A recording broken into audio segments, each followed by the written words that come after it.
Seperti yang udah gue sampaikan tadi, secara umum ada dua entitas penting ya, atau dua entitas utama yang menyusun internal world dari seorang manusia, yaitu entitas hati dan juga pikiran. Nah, apa sih sebenarnya hati dan pikiran? Ya, ini sih gue terjemahkan berdasarkan pemahaman intuitif gue aja ya. Ya gue akan mulai dari pikiran dulu. Nah, pikiran itu apa sih? Buat gue, pikiran itu adalah kumpulan-kumpulan narasi yang selama hidup lu adopsi ke dalam inner world lu gitu, yang kemudian kumpulan narasi itu lu gunakan sebagai alat bantu untuk mendefinisikan hal-hal yang lu jumpai di realita ya, atau membantu lu untuk menavigasi diri di dalam dunia nyata. Jadi kalau misalnya kumpulan narasi ini gak ada, lu tuh jadi susah tuh untuk menerjemahkan realita tuh seperti apa ya. Mungkin contoh gampangnya tuh seperti ini aja. Misalnya kayak apa nih, misalnya mikrofon deh gitu ya. Nah, gue bisa meyakini bahwa barang ini dengan bentukan seperti ini itu disebut sebagai mikrofon, itu karena ada narasi yang kemudian menjadi bagian dari keyakinan gue gitu di kepala ini ya, yang membuat gue jadi bisa memaknai bahwa barang ini adalah mikrofon. Ya, begitu pula juga dengan manusia-manusia lainnya di dunia nyata. Ketika mereka menerima narasi mikrofon itu adalah istilah yang menggambarkan ya barang seperti ini, itu pada dasarnya mereka sudah menerima narasi terkait si mikrofon ini ke dalam pikirannya masing-masing, kemudian dia internalisasi sebagai bahan untuk ya bernavigasi atau menerjemahkan realita yang ada di depan mereka ini kan. Nah, di dalam kasus ini ya mikrofon ya yang ada di depan gue ini kan. Nah, jadi pikiran sendiri itu dulu gue pikir ya bersifat pasif ya, artinya kerjaan gue itu cuman mendownload ilmu-ilmu atau narasi-narasi yang ada di dunia nyata ke dalam pikiran gue itu kan, tanpa menyadari bahwa sesungguhnya gue tuh juga punya keberdayaan atas pikiran gue sendiri. Artinya gue tuh bisa loh gak cuman mendownload tapi juga bersih-bersih, artinya menanggalkan ya, atau mengupdate narasi-narasi yang sebenarnya mungkin udah gak sesuai lagi dengan pertumbuhan jiwa gue sebagai seorang manusia tuh. Jadi setelah gue belajar untuk memahami diri dan menghormati diri secara lebih jauh lagi, gue tuh justru semakin ahli nih memainkan bongkar pasang narasi yang ada dalam pikiran gue gitu. Yang dulu tuh aksi ini sering kali gue takuti gitu. Jadi kalau misalnya gue berdaya atas pikiran gue sendiri ya, especially membangun narasi-narasi yang mungkin bisa dibilang lebih original ya, yang lebih berbeda gitu dibandingkan dengan narasi-narasi umum yang ada di society, gue tuh sering kali merasa takut, merasa bodoh ya, merasa aneh sendiri gitu. Hingga akhirnya gue sadar bahwa justru ini adalah sebuah mekanisme yang harusnya gue embrace aja gitu, gue terima dan justru malah gue latih, karena ini nanti akan sangat beneficial untuk membantu gue mengeksplorasi atau mengexpand katalog-katalog pikiran gue nih. Jadi gue bisa mengadaptasi ya narasi-narasi dari berbagai banyak perspektif yang nantinya akan membantu gue untuk menyelaraskan hati dan juga pikiran gue.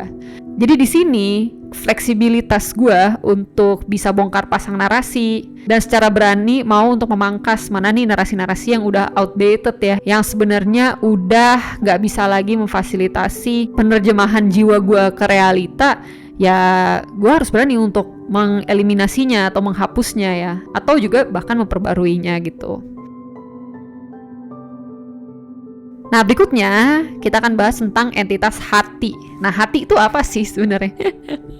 Ya memang hati dan pikiran itu kan adalah entitas abstrak yang kita tuh nggak bisa secara spesifik kita lihat fisiknya gitu. Kayak ini nih lokasi hati tuh di sini gitu. Apa iya yang ada kan di sini misalnya jantung gitu. Kita bisa lihat jantung, tapi ide tentang hati itu tuh ya sebuah abstraksi aja kan. We just felt it but we never really know ada di mana dia gitu. Gitu juga dengan pikiran kan sebenarnya. Otak itu kan kalau dibelah nggak ada tuh narasi-narasi mental model kita apa kan nggak ada ya. Jadi ini adalah sesuatu yang abstrak, tapi ya at least apa yang gue paparkan ini bisa sedikit banyak membantu lu untuk jadi lebih aware ya terhadap konsep-konsep abstrak ini ya, yang ada di dalam diri lu sendiri. Nah, kembali lagi, hati itu buat gue adalah tempat di mana lu merasakan sensasi-sensasi yang pada umumnya disebut sebagai emosi ya. Tapi kalau gue secara personal itu lebih suka untuk menyebut sensasi-sensasi ini sebagai rasa aja gitu. Jadi bukan emosi ya. Soalnya di sepanjang perjalanan gue menyelami apa yang ada di dalam isi hati itu rata-rata yang gue temukan adalah berbagai macam rasa Dan rasanya itu nggak cuman rasa-rasa yang gue alami di dalam kategori emosi secara umum ya, seperti rasa marah, rasa sedih, rasa senang, rasa bahagia, rasa benci. Itu kan sesuatu yang secara umum tuh kita bisa deskripsikan dengan label-label emosi. Tapi gue juga menemukan adanya rasa tenang, rasa nyaman, rasa aman, rasa damai. Dan yang paling aneh itu menurut gue adalah rasa benar gitu. Rasa benar itu kayak suatu afirmasi yang lu rasakan dalam hati ketika lu melakukan sesuatu yang kadang-kadang mungkin sesuatu itu tuh tidak benar atau tidak valid gitu secara logika ya. Tapi ketika lu melakukannya tuh ada rasa benar itu tuh. Nah, karena ada variasi rasa-rasa inilah, akhirnya gue lebih suka untuk menyebut berbagai sensasi yang ada di dalam hati itu sebagai rasa. Untuk entitas hati sendiri, gue menyadari kalau tanggung jawab utama yang harus diemban oleh seseorang yang memiliki entitas hati ya di dalam inner world-nya, itu adalah bagaimana menjadikan hati sebagai ruang yang aman serta inklusif nih untuk setiap rasa atau emosi atau sensasi yang hadir. Nah, penjabaran lebih lanjutnya itu akan gue sampaikan di video-video berikutnya ya, yang berjudul skill untuk merasa. Nah, dulu skill untuk merasa gue di relung hati ini nih sangat amat culun ya. Alias ada beberapa rasa-rasa yang tidak berani untuk gue rasakan secara utuh, secara penuh. Khususnya rasa-rasa yang berada di spektrum negatif ya. Alias memiliki rasa sakit luar biasa apabila seorang manusia memilih untuk merasakan rasa yang hadir itu. Dan tentunya usaha gue untuk memperluas ruang hati ini itu juga disertai dengan keberanian gue ya untuk bersikap terbuka terhadap setiap emosi, setiap rasa, setiap sensasi yang hadir tanpa menghakiminya terlebih dahulu gitu. Dan ternyata sesuatu yang awalnya gue pikir itu sangat menyakitkan, dan ketika gue berhasil untuk menerima semua pesan yang disampaikan melalui rasa-rasa tersebut, dari situlah tuh biasanya gue jadi bisa lebih menerima, mengapresiasi, dan bahkan memahami kenapa rasa-rasa ini bisa hadir gitu. Dan biasanya ini kan jadi tools-tools baru buat diri gue agar bisa jadi lebih berempati, and hopefully ini akan membantu gue dalam membangun skill berkomunikasi dengan manusia lain. Jadi sederhananya, pikiran itu adalah apa yang lu yakini dan hati itu adalah apa yang lu rasakan. Nah, jadi yang gue amati, si hati dan juga pikiran, si dua entitas abstrak di dalam inner world lu itu sendiri. Pada dasarnya mereka itu dua entitas yang berbeda tapi saling berhubungan satu sama lain ya. Dan juga sifat dari hubungannya itu seringkali timbal balik. Nah, makanya karena adanya keterhubungan ini tuh, gue tuh jadi dipaksa ya, quote unquote agak-agak dipaksa gitu untuk bisa mengharmonisasi ataupun menyelaraskan si dua entitas ini agar gue tuh bisa punya inner world yang cukup stabil bagi gue untuk bisa bernavigasi di realita tuh. Nah, gue tuh nggak tahu ya kalau di kasus manusia-manusia lain itu seperti apa atau di kasus lu seperti apa. Tapi gue kebetulan adalah seorang manusia yang kalau inner world-nya ini nggak stabil ya, alias gue nggak mampu mencari jalan yang selaras antara pikiran dan juga hati, gue tuh akan menjadi seseorang yang sangat sulit untuk functioning secara normal gitu di realita ya. Alias gue tuh jadi susah untuk berpikir secara waras ya atau akurat gitu dalam menilai sesuatu, lebih rasional ya, akal gue jadi sehat gitu. Itu agak berat tuh kalau gue nggak bisa menyelaraskan ini. Nah, jadi ya atas dasar kebutuhan inilah akhirnya pelan-pelan gue juga mulai mendevelop kemampuan gue gitu untuk bisa menyelaraskan ini semua ya. Tindakan inilah yang kemudian gue sebut sebagai proses untuk mengkalibrasi hati dan juga pikiran. Nah, di banyak kesempatan kalau berbicara tentang kalibrasi antara hati dan pikiran, hati gue itu tuh seringkali menjadi pemimpin proses kalibrasi ya. Artinya apa yang ada di dalam hati itu seringkali bersifat final, dan sekeras apapun gue berusaha untuk mengubah si tuntutan-tuntutan dari hati, ujung-ujungnya yang harus mengalah itu adalah pikiran gue gitu. Nah, atas dasar tuntutan hati yang final inilah kenapa akhirnya gue jadi ya quote unquote terpaksa gitu ya. Terpaksa membangun skill berpikir gue nih agar pikiran bisa jadi lebih fleksibel, bisa jadi lebih terbuka gitu, dan gue pun juga jadi lebih lincah ya, lebih lihai gitu dalam bongkar pasang narasi di dalam pikiran gue sendiri. Nah, melalui pikiran yang hidup ini, pelan-pelan otot pikiran gue itu juga jadi mampu ya untuk menambah isi dari, ya anggaplah katakan kalau misalnya pikiran itu adalah katalog narasi ya, misalnya lemari buku nih. Dulu tuh pikiran gue isinya cuman 2 judul buku gitu. Sekarang karena besarnya tuntutan dari hati gue, yang tuntutan itu juga seringkali ya beragam ya, artinya kadang-kadang ada tuntutan yang menurut gue ini tidak lazim atau cukup ekstrim, yang memang itu menjadi challenge untuk pikiran gue ya untuk bisa mengakomodasi tuntutan itu.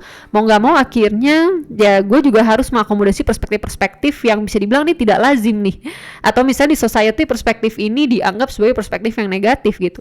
Nah, gue memberanikan diri untuk bisa mengadopsi itu semua dan mencoba untuk mengekstrak kebijaksanaan-kebijaksanaannya kan, sehingga nantinya insight-insight yang gue dapat di dalam pikiran itu bisa nge-match tuh, bisa membangun kestabilan dengan apa yang dituntut dari hati gue. Gue juga jadi bisa selektif gitu dalam memilih narasi-narasi mana yang actually beneficial untuk kepala gue gitu.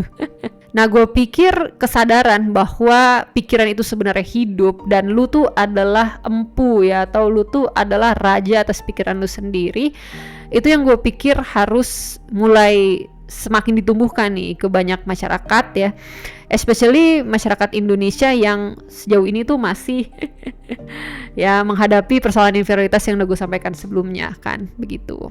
Jadi sederhananya di mata gue, mengkalibrasi hati dan pikiran itu seperti menjadi tukang kebun di kebun sendiri ya. Lu tuh punya otoritas penuh gitu untuk bisa menanam tanaman-tanaman yang lagi in season gitu kan, sehingga lu bisa memanen ya hasilnya sesuai dengan ya tuntutan season yang alam semesta sedang sajikan ya, sesuai dengan dinamika alam semesta nih gitu. Dan di saat yang bersamaan lu juga bisa nih cabut tanaman-tanaman liar gitu ya, ataupun tanaman-tanaman yang sudah tidak produktif atau out of season gitu kan. Makanya setelah melewati proses pembelajaran ini ya, untuk berjibaku nih ya, melatih kecanggihan berpikir untuk bisa selaras dengan hati, lama-lama gue jadi sadar dengan satu hal, yaitu semakin sensitifnya lu sebagai seorang manusia ya, lu tuh gak boleh menjadi manusia yang goblok. Lu tuh tidak ditakdirkan untuk menjadi manusia yang goblok. Kenapa? Karena semakin sedikitnya kandungan narasi yang ada dalam pikiran lu, semakin sempit pula pilihan tools-tools yang bisa lu pakai untuk menerjemahkan si tuntutan hati. Jadi ada satu momen dimana gue tuh kan ya, sebelum gue memiliki kesadaran untuk membangun self respect ini kan, gue tuh adalah orang yang sangat kaku ya, istilahnya cara berpikir gue tuh sangat kaku, dan bisa dibilang ya karena kekakuan itu gue pun juga menjadi orang yang sangat berpikiran tertutup ya, atau berpikiran sempit kan. Nah, karena sempitnya pikiran gue, ketika gue dihadapkan dengan tuntutan hati yang menurut gue tuh kalau kita terjemahkan berdasarkan perspektif mainstream, atau ya gue terjemahkan berdasarkan narasi existing gue yang cuman secuil itu di dalam kepala ya, apa yang hati gue tuntut itu terasa sangat amat tidak masuk akal, atau justru malah bisa gue nilai sebagai tuntutan yang merupakan kelemahan utama gue nih sebagai seorang manusia gitu kan. Tapi fast forward, ketika gue sudah mulai punya kumpulan database yang lebih kaya, yang lebih bijaksana juga dalam pikiran gue, ternyata tuntutan-tuntutan yang hati gue ini sampaikan ke pikiran gue ya, itu tuh banyak banget yang gue salah pahami ya. Alias gue tidak mampu untuk mengekstraksi insight apa yang sebenarnya si hati gue ini trying to say to my brain gitu kan, to my thoughts ya. Nah, disitulah gue jadi sadar bahwa kalau lu adalah orang yang sangat empatik ya, buru-buruan deh ya, lu isi narasi dalam kepala lu ya. Apalagi kalau misalnya tuntutan hati lu itu tuh seringkali dimaknai negatif ya oleh sudut pandang mainstream. Nah, jujur aja ya, menurut gue lu sangat butuh untuk mengeksplorasi sudut pandang lain nih yang mungkin tidak biasa, dan disitulah biasanya keberanian lu tuh diuji untuk bisa memfleksibelkan otot berpikir lu. Jadi kesimpulannya, pikiran yang sempit itu tidak cocok untuk memaknai hati yang penuh rasa.